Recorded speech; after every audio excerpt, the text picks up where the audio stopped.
জীবনে এমন কিছু কাজ রয়েছে যা আমাদের কখনোই করা উচিত নয়, যেমন আশা করা।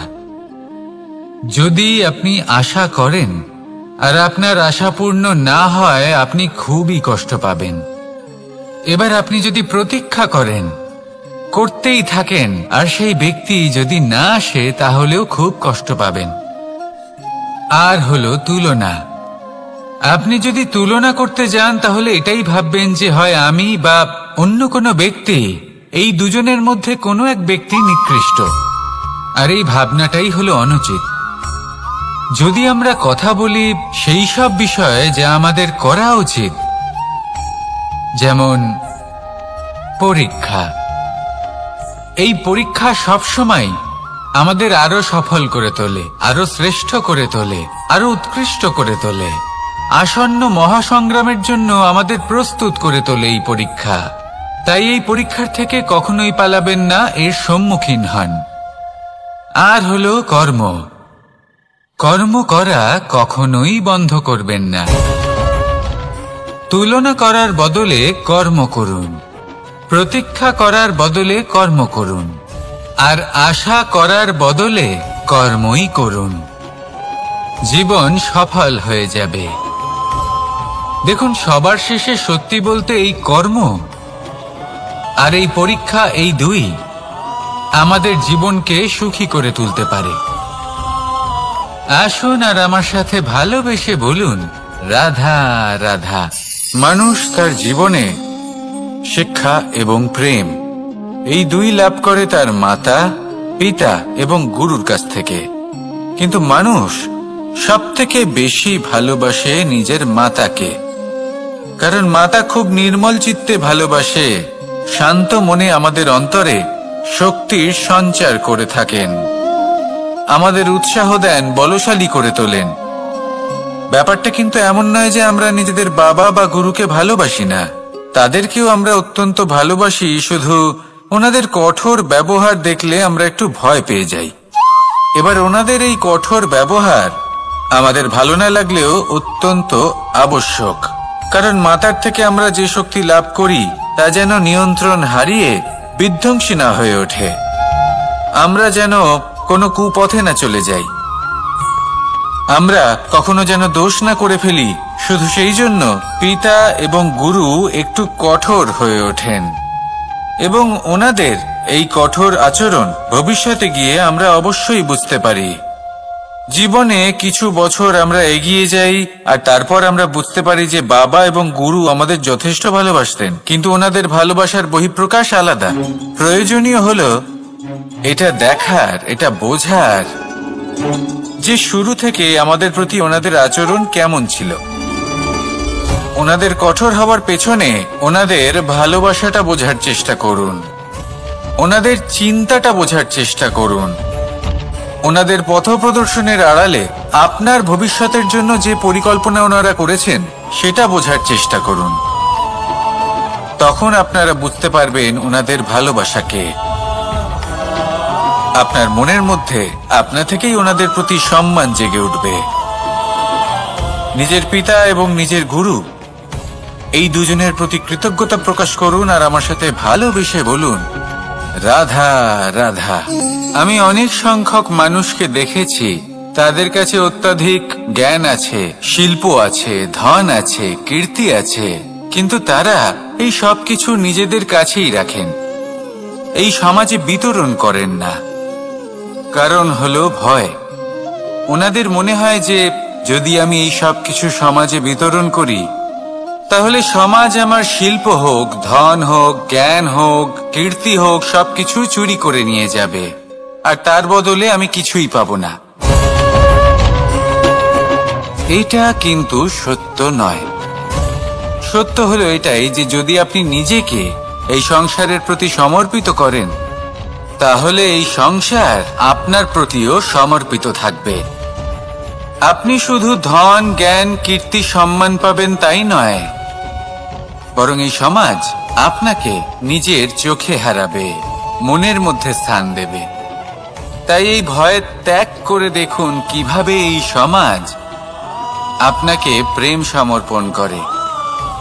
আসুন আমার সাথে ভালোবেসে বলুন, রাধা রাধা। জীবন কিসের উপর নির্ভরশীল? ধনের ওপর, বৈভবের ওপর, নিঃশ্বাসের ওপর? না, এই জীবন নির্ভরশীল বিশ্বাসের ওপর। বিশ্বাস নিজের ওপর, বিশ্বাস আমাদের আপনজনের ওপর। কিন্তু যখন এই বিশ্বাস ভেঙে যায় তখন মানুষের মনও ভেঙে যায়, আর তারপর সে অন্য কিছু করতেই পারে না। তখন কি করা যেতে পারে? 3টে কাজ আছে যা আপনি করতে পারেন। প্রথম, ভালোবাসা। যাকে আপনি ভালোবাসেন, যারা আপনাকে ভালোবাসে, ভুল যারই হোক না কেন, তার কাছে ক্ষমা চাইতে কখনোই সংকোচ বোধ করবেন না। দ্বিতীয় হলো বিশ্বাস। যারা আপনাকে ভালোবাসেন, আপনাকে বিশ্বাস করেন, তাদের বিশ্বাস কখনো ভাঙবেন না। তৃতীয় হলো আশা। যারা আপনাকে ভালোবাসেন, আপনাকে বিশ্বাস করেন, তাদের আশা আপনার সাথে জড়িত। তাদের থেকে কখনো কিচ্ছু লুকোবেন না। এই 3টে কাজ করুন, আর এই জীবন সুপ্রসন্ন হয়ে বলবে, রাধা রাধা। মানুষের জীবনে 2 ধরনের আবেগ থাকে যা চিরকাল তার সাথে বসবাস করে।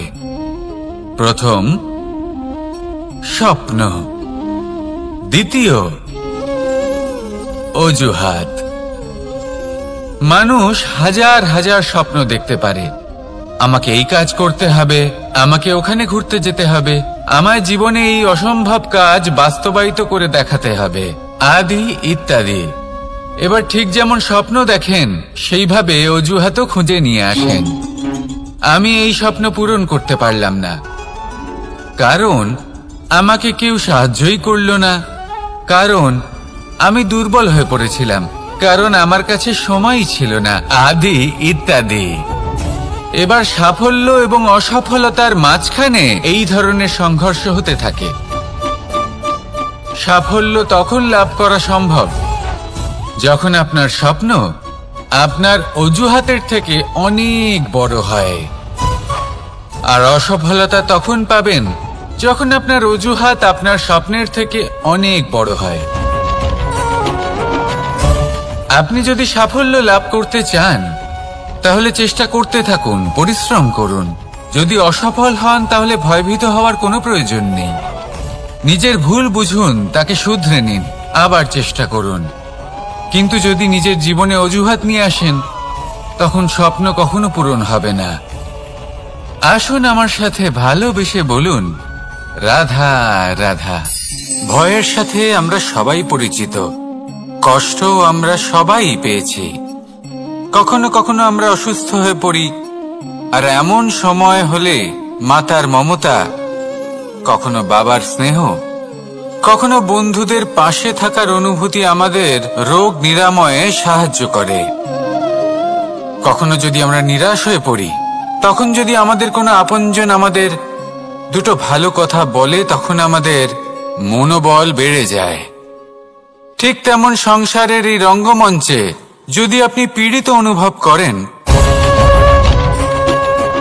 কিছু শুভ কথা আলোচনা করুন, কিছু স্তুতি গান করুন, কিছু মুহূর্তের জন্য হলেও নিজের ইষ্টদেবের কথা স্মরণ করুন আর প্রার্থনা করুন। সাহস বাড়বে, শক্তিও বৃদ্ধি পাবে, এবং সামনে এগিয়ে চলার পথও দেখতে পাবেন। তখন এই মন প্রসন্ন হয়ে বলবে, রাধা রাধা। কখনো কখনো অন্ধকারের সাথে লড়াই করার জন্য আমরা প্রদীপ জ্বালাই। এতে প্রথমে সলতে রাখি, তারপর তেল ঢালি, তারপর আগুন জ্বেলে এটা প্রজ্বলিত করি। তারপর একটা সময় আসে যখন এই প্রদীপ নিভে যায়। কারণটা কি? কারণ কি এটা যে প্রদীপের প্রকাশমান হওয়ার ক্ষমতা সমাপ্ত হয়েছে? না, এই যে আগুন আমরা দেখতে পাচ্ছি, এই আগুনের জন্য যে শক্তির প্রয়োজন হয় তা আসে এই তেল থেকে। যদি এই তেল সমাপ্ত হয়ে যায়, তাহলে এই প্রকাশ তাও সমাপ্ত হয়ে যায়। আর আমাদের জীবনে এই তেল হলো আমাদের কর্ম, আর এই আগুন আর এর দ্বারা উৎপন্ন হওয়া প্রকাশ আমাদের ভাগ্য। যত আমাদের কর্ম ক্ষীণ হতে থাকবে, আমাদের ভাগ্য সৌভাগ্য কোথাও না কোথাও লুপ্ত হয়ে যাবে। যে উজ্জ্বল ভবিষ্যৎ আমরা চাইছি তা কখনো লাভ করতে পারবো না যদি কর্ম না করি। ঠিক যেমন তেল ছাড়া অগ্নি উৎপন্ন হয় না, তেমনি কর্ম ছাড়া সৌভাগ্য হয় না। আর যেমন কর্ম তেমন ভাগ্য। তাই সব সময় কর্ম করতে থাকুন, কর্ম করা থামাবেন না। আর আমার সাথে ভালোবেসে বলুন, রাধা রাধা। জীবনে তিনটি বিষয় আছে, তিনটি বস্তু আছে, তারা যেন আপনাকে কখনো বশে না করে নিতে পারে। প্রথম হলো ধন। ধন যতক্ষণ আপনি ব্যবহার করতে থাকেন, যতক্ষণ তা আপনার কাজে আসছে, ততক্ষণ ঠিক আছে, এই ধন আপনার কাছে অমৃত। কিন্তু যখন এই ধন আপনাকে ব্যবহার করতে শুরু করে, বুঝে যাবেন যে আপনার পতনের সময় শুরু হয়েছে। দ্বিতীয় বিষয়, ফেলে আসা অতীত। যাই করুন, আপনি অতীত পাল্টাতে পারবেন না, আর এই সত্যিটা আপনিও জানেন। কিন্তু তাও এর বশবর্তী আমরা হয়ে পড়ি। আর যখন তাই হয়, তখন এই সংসারে আমরা যেখানেই যাই না কেন, যত বড়ই সুখ লাভ করি না কেন, সেই সব আমাদের কাছে তিক্ত বলে মনে হয়। তৃতীয় বিষয়, আপনার আশেপাশের মানুষ। ভিন্ন ভিন্ন ধরনের মানুষ হয়, যাদের চিন্তা ভাবনা এবং দৃষ্টিভঙ্গি ভিন্ন ভিন্ন প্রকারের। যদি এদের বশবর্তী আপনি হয়ে পড়েন, তাহলে কেউ বলবে এটা করো, এটা ভালো। কেউ বলবে এটা করো না, ওটা করো, ওটা ভালো কাজ। কেউ বলবে এই দুটোই করো না, অন্য কিছু করো। এই কথাগুলিতে আপনি এতটাই জড়িয়ে পড়বেন যে আপনি লক্ষ্যভ্রষ্ট হয়ে পড়বেন।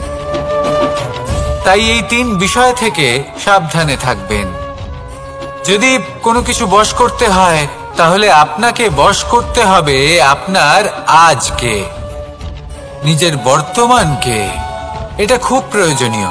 এটা ভাববেন যে এই সময়ের সদ্ব্যবহার আমি কিভাবে করব, সময়কে শাসন কিভাবে করব, ওই কর্ম কিভাবে করব যাতে ভবিষ্যতে কখনো আমার আফসোস না হয়, বরং এই সংসার আমাকে নিয়ে গর্ব করবে, সেই কর্ম করুন।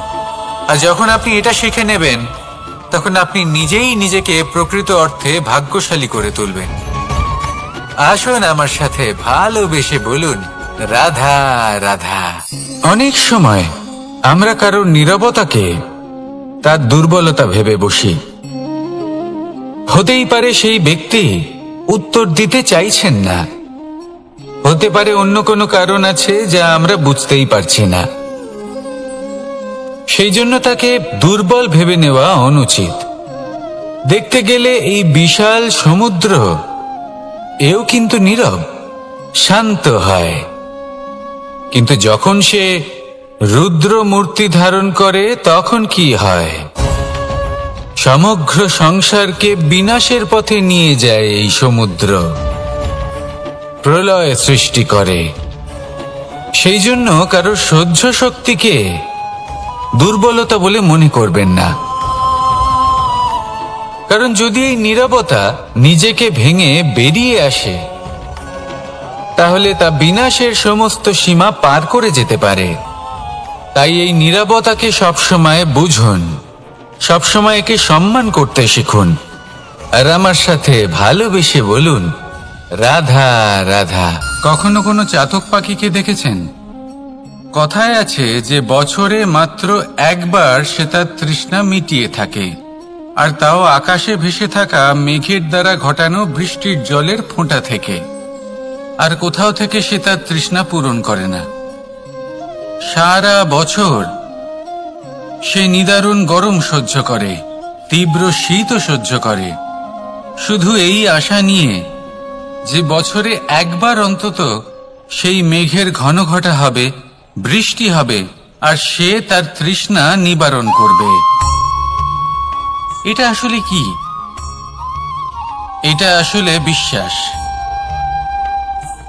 সেই বিশ্বাস যে বছরে একবার সেই মেঘ আসবে তৃষ্ণা নিবারণ করতে। যেমন দেখুন, একটা সূর্যমুখী ফুল সারা রাত অন্ধকারের সাথে যুদ্ধ করে, কারণ তার বিশ্বাস যে ভোরবেলায় সূর্য তাকে অবশ্যই দর্শন দেবেন। সেটাও বিশ্বাস ছিল যার উপর ভরসা করে মনু একটা নৌকা নিয়ে বেরিয়ে পড়েছিলেন এবং সমস্ত সৃষ্টিকে প্রলয়ের হাত থেকে বাঁচিয়েছিলেন। সেটাও ছিল ভালোবাসার প্রতি বিশ্বাস, যার উপর ভরসা করে বানর এবং ভাল্লুক সেনা নিয়ে শ্রীরাম আক্রমণ করেছিলেন সমস্ত বরদানপ্রাপ্ত অসুরগণ এবং রাক্ষসগণের লঙ্কায় এবং জয় লাভ করেছিলেন। এই বিশ্বাসই হল এই বিশ্বের আশা। বিশ্বাস রাখুন যে আপনি হলেন সর্বশ্রেষ্ঠ এবং শুধুই নিজের কর্ম করতে থাকুন। এই বিশ্বাসের আশাই আপনাকে প্রতি মুহূর্তে বল প্রদান করবে। এ হলো আমার বিশ্বাস। আসুন আর আমার সাথে ভালোবেসে বলুন, রাধা রাধা। যোগাসন। যোগাসনে আসন অত্যন্ত গুরুত্বপূর্ণ। এবার আমি বলবো সবথেকে শ্রেষ্ঠ আসন কোনটি। আশ্বাস। নিজেকে আশ্বস্ত করতে থাকুন যে আমি আছি, সব ঠিক হবে, যা হচ্ছে ভালোর জন্য হচ্ছে। এই আশ্বাস আপনাকে জীবনে এমন ধনাত্মক বিশ্বাস দেবে যে আপনি বড় বড় সমস্যার সমাধান করতে পারবেন। এবার যদি কথা বলি সবথেকে কঠিন সময়ের, তাহলে সেটা হলো বিচ্ছেদের। যা মা সীতাকে সহ্য করতে হয়েছে শ্রীরামের জন্য, রাধা কৃষ্ণকেও সহ্য করতে হয়েছে। যে ব্যক্তি বিচ্ছেদের সময় সঠিক পথে চলে এসেছে সে জীবনে অনেক শ্রেষ্ঠ স্থানে অবশ্যই পৌঁছতে পারবে। এবার যদি কথা বলি সবথেকে জরুরি এবং গুরুত্বপূর্ণ সময়ের, তাহলে সেটা হলো সংযোগ। সকলকে সাহায্য করতে থাকুন। আপনি অন্যদের সাহায্য করে তাদের যত আনন্দ দিতে পারবেন ততটাই আনন্দ আপনারও জীবনে অবশ্যই আসবে। আসুন আর আমার সাথে ভালোবেসে বলুন, রাধা রাধা। সংসারে সকলে উঁচুতে উঠতে চায়, কেউ নত হতে চায় না। সবাই এটা মনে করে যে নত হওয়ার অর্থ হলো তাদের আত্মসম্মান এবং অহংবোধের বিরুদ্ধাচরণ করা। তাদের মনে হয় যে যদি আমরা নত হই সংসার আমাদের দুর্বল মনে করবে, তাদের শৌর্য এবং তাদের ব্যক্তিত্বের অপমান হবে। কিন্তু এটা কি সত্যি? প্রত্যেকবার নত হওয়ার অর্থ কি সম্মানহানি হওয়া? কখনোই নয়। আপনি নিজের জীবনকেই দেখে নিন। আপনার কোনো অমূল্য জিনিস যদি নিচে পড়ে যায় তাহলে তাকে কিভাবে তোলেন? সেই বস্তুকে তোলার জন্য আপনাকে নত হতেই হবে। আপনি বড়দের আশীর্বাদ কিভাবে লাভ করেন? আপনি নত হয়ে তবেই তাদের আশীর্বাদ লাভ করতে পারেন, তাই না? ভেবে দেখুন, আপনি একটা পথে হাঁটছেন, আপনি দেখতে চাইছেন যে আপনি সঠিক পথে হাঁটছেন কিনা, পায়ের নিচে কাঁটা পড়ে আছে কিনা। কিভাবে দেখবেন? আপনাকে সেই মাথা নত করেই দেখতে হবে। এর অর্থ কি? অর্থ খুব সহজ। প্রত্যেকবার নত হওয়া অনুচিত নয়, সেটা কোনোভাবেই সম্মানহানি নয়। পরিস্থিতি অনুসারে এবং যেখানে প্রয়োজন আপনি নত হতে শিখে গেলে আপনি অনেক কিছুই লাভ করতে পারবেন। জ্ঞান, মান, গুণ, বিশ্বাস। সেই জন্য প্রয়োজন এবং পরিস্থিতি অনুসারে নত হতে শিখুন, এতে অনুচিত কিছুই নেই। আত্মসম্মান থাকা অত্যন্ত প্রয়োজনীয়, কিন্তু তা যেন কখনো অহংকারে পরিণত না হয়। এই বিষয়ে অবশ্যই নজর রাখবেন এবং আমার সাথে ভালোবেসে বলবেন, রাধা রাধা। আমাদের জীবনে অনেক ধরনের ব্যক্তি এসে থাকেন। কেউ কেউ আমাদের সাথে থেকে যান, কেউ আমাদের থেকে দূরে চলে যান। কেউ ভালো মানুষ হন, কেউ খারাপ মানুষ। কিন্তু আমরা সবসময় সেই সময়টাকে নিয়ে দুঃখ প্রকাশ করি যখন আমাদের জীবনে কোনো খারাপ ব্যক্তি প্রবেশ করেন। তারা আমাদের খারাপ অনুভূতি দেন, দুঃখ দেন, কষ্ট দেন। আমরা সবাই তাকে ভালো মন্দ কথা বলি, কিন্তু কেন? এমন বিভিন্ন ধরনের মানুষ, খারাপ মানুষ, ভালো মানুষ সবার জীবনেই আসেন এবং সকলকেই একটা অমূল্য শিক্ষা দান করে যান। এবার আপনি নিজেই ভেবে দেখুন, জীবনে যখন প্রথমবার আপনি আগুন স্পর্শ করেছিলেন, তখন আপনি একটা শিক্ষা লাভ করেছিলেন যে আমাকে আগুনের থেকে একটু দূরে থাকতে হবে। তারপর আস্তে আস্তে আপনি শিখলেন যে কিভাবে এই আগুনকে নিয়ন্ত্রণে রাখতে হবে। তারপর আপনি শিখলেন যে কিভাবে নিজের জীবনে তাকে প্রয়োগ করতে হবে, তা সে অন্ধকারে প্রকাশ লাভ করার জন্য হোক বা খাবার বানানোর জন্য। সেইভাবেই কোনো খারাপ ব্যক্তি যখন আপনার জীবনে আসে, কোনো শিক্ষা দিয়ে যান, তার প্রতি কৃতজ্ঞ থাকুন। তার বিষয় খারাপ ভাবার বা খারাপ অনুভূতি নিয়ে থাকার কোনো প্রয়োজন নেই। সেই শিক্ষা লাভ করুন, ইতিবাচক মনোভাব নিয়ে জীবনের সামনে এগোতে থাকুন। কেউ নেই যিনি আপনাকে বাধা দিতে পারেন। আসুন আমার সাথে ভালোবেসে বলুন, রাধা রাধা। জীবনে সাফল্য লাভ করতে হলে মানুষকে উচিত পথে চলতে হবে, কিন্তু তার থেকেও বেশি গুরুত্বপূর্ণ হলো এটা বোঝা যে সেই পথে চলতে চলতে কখন আমাদের দাঁড়াতে হবে আর কখন আমাদের চলতে হবে। এই শিক্ষা অত্যন্ত গুরুত্বপূর্ণ। এবার দেখুন, ছোট্ট একটা কথা রয়েছে, ওকে আটকিও না, যেতে দাও। এই বাক্যের অর্থ কি? অর্থ যে কাউকে আটকিও না, যে এগোতে চাইছে তাকে এগোতে দাও, তার পথে বাধা সৃষ্টি করো না। এবার এই ছোট কথাতে এক অনুচিত স্থানে আমি দাঁড়িয়ে পড়ি। আটকাও, যেতে দিও না। এবার এর অর্থ কি হলো? যে এই ব্যক্তিকে আটকাও, তাকে জীবনে এগোতে দিও না, এর পথে বাধা সৃষ্টি করো। এবার এই ছোট কথাতে অনুচিত স্থানে যদি আমি আটকে যাই, তবে ভাবো কত পার্থক্য হলো। এই শিক্ষা কতটা গুরুত্বপূর্ণ সেটা শিখুন, আর এই শিক্ষা আমাদের জীবনে কতটা গুরুত্বপূর্ণ হতে পারে সেইটা বুঝুন। বুঝে যান, শিখে যান জীবনে কখন সামনে এগোতে হবে আর কখন থামতে হবে। মন প্রসন্ন হয়ে বলবে, রাধা রাধা। সময় যা সবকিছুকে সমান করে দিতে পারে, যা সব থেকে বেশি শক্তিশালী, সব থেকে বড় সম্পত্তি, সব থেকে বড় শিক্ষক এবং সব থেকে বড় সুযোগ। এই সময় যখন ভালো যায় তখন তা আপনাকে আমিত্বে মত্ত করে তোলে, অহংকারে নিমজ্জিত করে দেয়। আর যখন খারাপ হয় তখন দুঃখের সাগরে নিজের প্রতি ঘৃণাবোধে নিমজ্জিত করে। তাই এই সময় যা এত শক্তিশালী এক সম্পত্তি, এত মহান একটি ধন, তাকে এমনি এমনি নষ্ট হতে দেবেন না। এই সময়ের সাথে কি করবেন, কিভাবে করবেন তা ভাবতে গিয়ে এবং করতে গিয়ে সময় নষ্ট করবেন না। যদি আপনি এই সময় নষ্ট করেন, তাহলে সময়ও নিশ্চিত করবে যে আপনার সাথে কি করা উচিত। তাই সময়ের সদ্ব্যবহার করুন আর আমার সাথে ভালোবেসে বলুন, রাধা রাধা।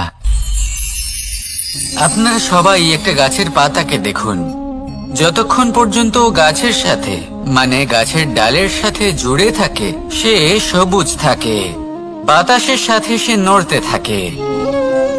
যতক্ষণ পর্যন্ত ও সূর্য থেকে পাওয়া রশ্মির শক্তি গাছে পৌঁছে দেয়, ততক্ষণ ও ডালের সাথে যুক্ত থাকে। কিন্তু যখন সেই পাতা শুকিয়ে যায়, তখন তার কোনো গুরুত্ব থাকে না। সেই পাতা গাছের ডালে এবং বৃক্ষের কাছে বোঝা হয়ে থেকে যায়। এবং এমন এক সময় আসে যখন সেই ডালটি শুকনো সেই পাতাকে পরিত্যাগ করে। এটাই আমরা এই প্রকৃতিতে দেখি এবং এটাই হলো সত্য। আর এটাই আমাদের জীবনে খুব বড় একটা শিক্ষা। যদি আপনিও নিজের জীবনে নিজের আপনজনদের কাছে বোঝা স্বরূপ হয়ে দাঁড়ান, তাহলে তারা আপনাকে যতই ভালোবাসুক না কেন, ওনারা যদি নাও চান তাহলেও এমন এক দিন আসবে যখন আপনার আপনজন আপনাকে পরিত্যাগ করবে। সেই জন্য সবসময় আত্মনির্ভর হয়ে ওঠার চেষ্টা করুন। নিরন্তর পরিশ্রম করতে থাকুন, কারোর উপর বোঝা হয়ে থাকবেন না, বরং তার সাথে মিলে দায়িত্ব পালন করুন। এমনটা করবেন তাহলে আপনার সম্মানও বজায় থাকবে এবং সম্পর্কের মধ্যে আপনার মূল্যও বজায় থাকবে। আসুন আর আমার সাথে ভালোবেসে বলুন, রাধা রাধা। ঈশ্বর আসলে কে? সংসারের বেশিরভাগ মানুষের কাছে ঈশ্বর হলেন এই সংসারের রচয়িতা, পালনকর্তা। কারোর কাছে উনি জ্ঞাতা, কারোর কাছে উনি হলেন আস্থার প্রতীক, আবার কারোর জন্য শুধুমাত্র অন্ধবিশ্বাস। কিন্তু এই ঈশ্বর কি কোনো শরীর, নাকি একটা বোধ, নাকি শুধুই শ্রদ্ধা? ঈশ্বর হলেন তিনি যিনি হলেন আপনার ইষ্ট। সেই জন্যই তো গুরু, মাতা, পিতা এনাদেরও ঈশ্বরই বলা হয়েছে। যাদেরকে আমরা ঈশ্বর বলে মনে করি, যারা আমাদের ইষ্ট, তারা আমাদের একটি পথ দেখান, একটি দিকে চালিত করেন। সেই পথে চলে আপনি শুভ কর্ম করতে পারেন। আর যখন কোনো ব্যক্তি তার ঈশ্বরের আদেশ পালন করেন, তখন সে নিজে থেকেই শুভ পথে অগ্রসর হয়ে যান। বেশ কয়েকজন মানুষ ঈশ্বরের ওপর আস্থা রাখেন এবং ভাবেন যে অনুচিত কোনো কাজ করা উচিত নয়, ঈশ্বর দেখছেন। ওনারা ভয় পান যে কোনো অনুচিত কর্ম করলে কে জানে তার পরিণাম কি হবে। এমন অনেক ব্যক্তি রয়েছেন যারা ঈশ্বরকে বিশ্বাস করেন এবং জানেন যে ঈশ্বর তাদেরকে দেখছেন, তাই যে যে শুভ কর্ম ওনারা করেছেন তার ফল তারা অবশ্যই পাবেন। এবার আপনি ভয় পেয়ে ঈশ্বরকে বিশ্বাস করবেন নাকি বিশ্বাসের দ্বারা ঈশ্বরকে বিশ্বাস করবেন, সেই সিদ্ধান্ত আপনারই। কিন্তু হ্যাঁ, যদি আপনার মনে ঈশ্বরের জন্য কোনো স্থান থাকে, যদি আপনার কোনো ইষ্ট থাকেন, যদি আপনি কাউকে ঈশ্বর মনে করেন, যার প্রত্যেক আদেশ আপনি পালন করে থাকেন, তাহলে বলি ঈশ্বর কখনো আপনাকে অনুচিত পথে চালিত করবেন না। আসুন আমার সাথে ভালোবেসে বলুন, রাধা রাধা। কথায় আছে যে স্বপ্ন এবং লক্ষ্য হলো একটি মুদ্রারই দুটি দিক। যতক্ষণ না স্বপ্ন দেখছেন ততক্ষণ বুঝবেন কি করে আপনার লক্ষ্য কি? স্বপ্ন দেখে যদি নিজের লক্ষ্য বুঝতে পারেন, সেটা পেতে চান, তবেই সেটা লাভ করতে পারবেন। কিন্তু স্বপ্ন এবং লক্ষ্য এই দুইয়ের মধ্যে একটা ভারসাম্য রয়েছে, যেটা বজায় রাখা প্রয়োজনীয়। একে আমরা বলে থাকি পরিশ্রম। দেখুন, যদি আপনি স্বপ্ন দেখতে চান, তাহলে পরিশ্রম ত্যাগ করে নিদ্রা লাভ প্রয়োজন। কিন্তু যদি আপনি লক্ষ্য লাভ করতে চান, তাহলে আপনাকে নিদ্রা ত্যাগ করে পরিশ্রম করতে হবে। তাই আলস্য ত্যাগ করুন এবং সিদ্ধান্ত নিন যে আপনি কি চান। আপনার জীবনের এই তুলাদণ্ডে স্বপ্নের পাল্লা ভারী হওয়া প্রয়োজন নাকি লক্ষ্যের? আমার মতে এই দুইয়ের মধ্যে যদি ভারসাম্য বজায় রাখেন, তবে পথ নিজে থেকেই সামনে আসবে। শুধু সেই পথে অগ্রসর হতে থাকুন এবং আমার সাথে ভালোবেসে বলুন, রাধা রাধা।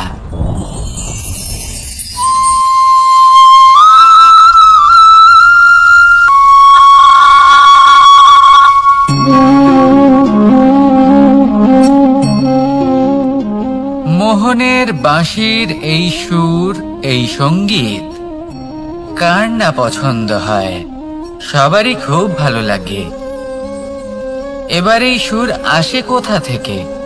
কেউ বলবেন কৃষ্ণের হৃদয় থেকে, সত্য কথা, এই সুর হৃদয় থেকে নির্গত হয় এবং প্রকট হয় এই বাঁশি থেকে। এই বাঁশিটাকে দেখুন, এই ছিদ্রগুলি দেখুন, প্রত্যেকটা সুর থেকে নিজস্ব একটা স্বর নির্গত হয়। এবার যে ব্যক্তি এই সমস্ত সুর এবং স্বর বুঝতে পারেন, এতে নিপুণ, তিনি এই বাঁশির দ্বারা যে সুর নির্গত করবেন তা তো মধুর অবশ্যই হবে। এবার জীবনের সাথেও কিছুটা এরকমই ঘটে। জীবনের কিছু নীতি থাকে, অর্থ, কুটুম্ব এবং আধ্যাত্মিক। যদি জীবনের প্রত্যেকটা মুহূর্ত সুখময় হয় এরকম আপনি চান, তাহলে এই তিনটি নীতিতে আপনাকে নিপুণ হতে হবে। কোনো একটি বিশেষ নীতির প্রতি যদি আপনি বেশি ঝুঁকে পড়েন, তাহলে বাকি দুই নীতি থেকে যা সুখ লাভ করা সম্ভব তা পারবেন না। ধন অর্জন করতে হবে পরিবারের জন্য, পরিবারের সুখ মনের শান্তির জন্য। মনে শান্তির প্রয়োজন মনের শুদ্ধতার জন্য। যখন এই মন শুদ্ধ হবে, জীবন শুদ্ধ হবে, পবিত্র হবে, সুন্দর হবে এবং ভালোবেসে বলবে, রাধা রাধা।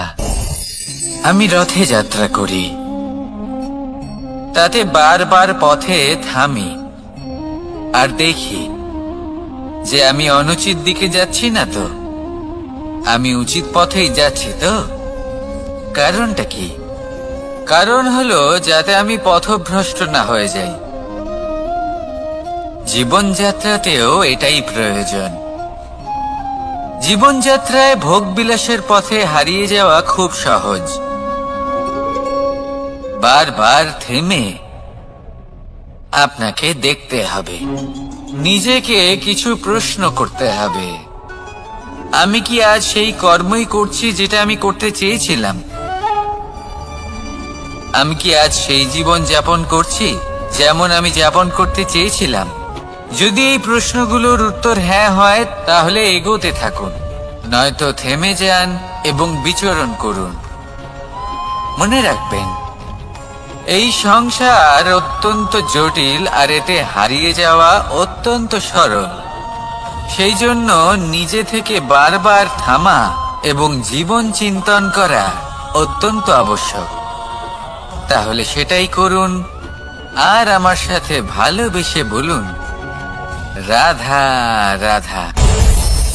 এই সংসারে যখনই দুজন মানুষ একত্রিত হয়ে কোনো সমস্যার বিষয়ে আলোচনা করেন, তখন হয় সবার শেষে কোনো না কোনো সমাধান বের করেন বা কোনো না কোনো বিবাদ করেন।